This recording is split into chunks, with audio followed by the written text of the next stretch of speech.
Hi, my name is Gayle Tomlinson, and this is my gospel story.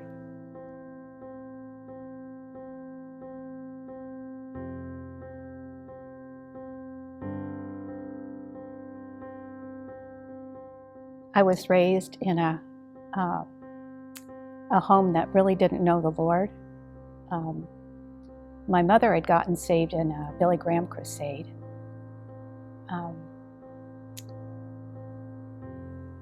But my father told her that he didn't want to hear about the Lord at all. And so she was kind of held back and never really talked about the Lord to me or my brother. So when she did go to church, she took me with her, but it was a Presbyterian church, and there was a couple different ones. One of them preached the gospel and the other one did not. And so it wasn't until I was in high school that I actually heard the gospel, a clear gospel presentation. And it was called Young Life. I'm not sure if you've ever heard of that, but it's a group of just high schoolers that meet together in a home, and volunteer adult preacher will come in and just preach the gospel. And that's all they do. They sing some songs with guitar, and they preach the gospel. Actually, before I started going, my brother went, and he had received the Lord and through Young Life, and I saw a difference in his life, and I thought, you know what, I want that. And so that's why I started going to Young Life.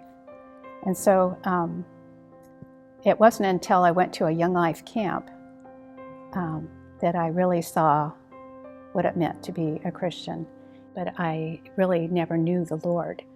And so it wasn't until I went to this Young Life camp that the preacher got up and he preached, and he talked about Jesus. And I remember that he was a very tall man, and he pulled out his arms and he said, "Jesus loves you this much." And it just really struck home to me.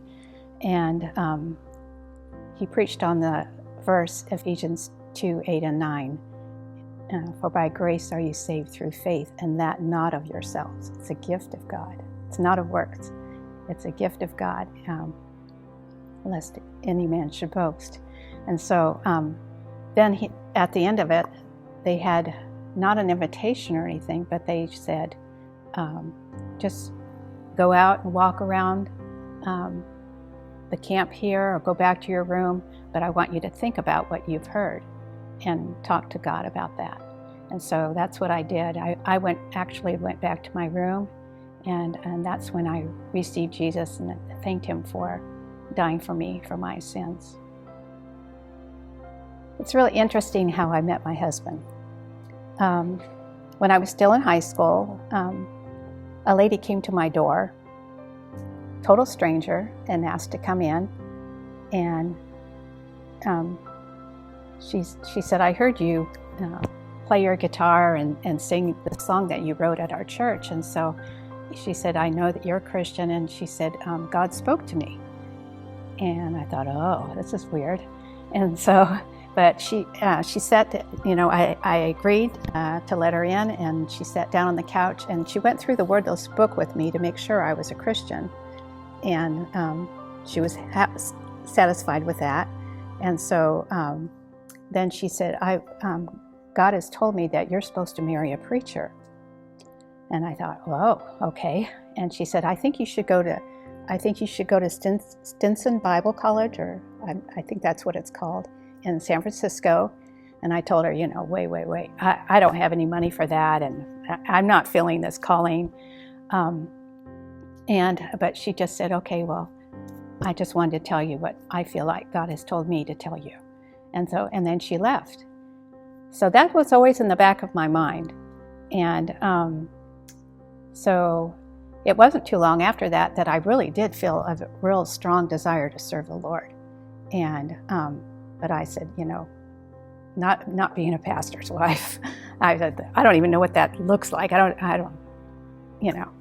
I have no idea what that would entail. And so I just kept that in the back of my mind. I couldn't forget that. That was just a really interesting experience. So I had moved up to the Sacramento area where my husband was going to a little Bible college, and I was going to Sierra College. And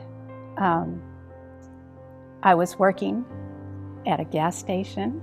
I've always been embarrassed to say that, but I was working in the gas station. Back then it was really cheap gas, 25.9 a gallon, and 25 cents a gallon. And my husband had a car, or not my husband at the time, but my husband had a car that needed a lot of oil, so he came into this gas station. And so he came in and he pulled in. What my job entailed was to just receive the money. And so he came in, he filled up with gas, and I noticed on the back of his car he had a bumper sticker that said, "Another student for Christ." And I said, so I was watching him pumping his gas, and I was just standing there, and I said, "Are you?" And he said, "Am I what?" And I said, and I pointed to the bumper sticker, and he said, "Another student for Christ?" And I said, "Yes." And he said, "Yes, I am." And he said, "Are you?" And I said, "Yeah, I am too." And so 9 months later, we were married. Now, when we came to start the church at Redwood Baptist, I was really excited too. We were totally living by faith. And I don't think I even realized how much we were living by faith until we were going through it. We had some very, very difficult times. But the Lord provided always, and the Lord was very good to us. As a new pastor's wife, I think I was only, 21 years old. How many of you have had a pastor's wife that was 21 years old? I was growing in my walk with the Lord. I didn't expect them to have expectations of me, and I didn't have expectations of being the pastor's wife, So I always thought of myself as I'm just another growing Christian, just like those in the congregation, and that's what I would tell people, because I was so young and I was growing in my walk with the Lord as well. Well, really, the whole time I was here at Redwood Baptist Church, I was just raising my 3 little girls, and I think we left when they were 6, 11, and 12, or 10 and 12, something like that. And we took them to Hong Kong, where we became missionaries. So, but my whole life, really, here at Redwood, I was just, I was a mom, and learning how to be a mom, and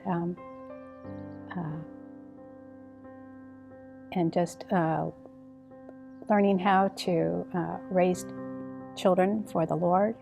And then the Lord began to deal with our heart about going to Hong Kong as missionaries. And it was really difficult to leave Redwood. Very hard to leave the people behind. It was just like almost like a divorce. It felt so hard it was like tearing apart 2 families. But we had to obey what God wanted us to do. And at the same time, we were excited to go. So it was just really hard. Difficult times is living by faith. You had to walk by faith in that way too. And now my husband and I are in a whole new ministry. We've gone to we've started also the Bay Area Baptist Church, and we've gone to Liberty Baptist Church for 25 years. And after being there, we felt the same emotions about leaving, but again, God began to deal with us about starting a new ministry, Barnabas 1040, and this has totally been a walk of faith for us. And I think this is what keeps my husband and I young, because living by faith keeps you young. It's not easy, and it's exciting, and when you see God work and answer prayer and plow the way through things that you have no idea, you can't see where you're going, it's just really exciting to trust the Lord and allow Him to guide you. So we are so glad to see that Redwood Baptist Church is still going on, and that the Johnsons are here, and it's thriving, and we're just so thrilled. I can't believe God brought us here 45 years ago, and that the church is still moving on.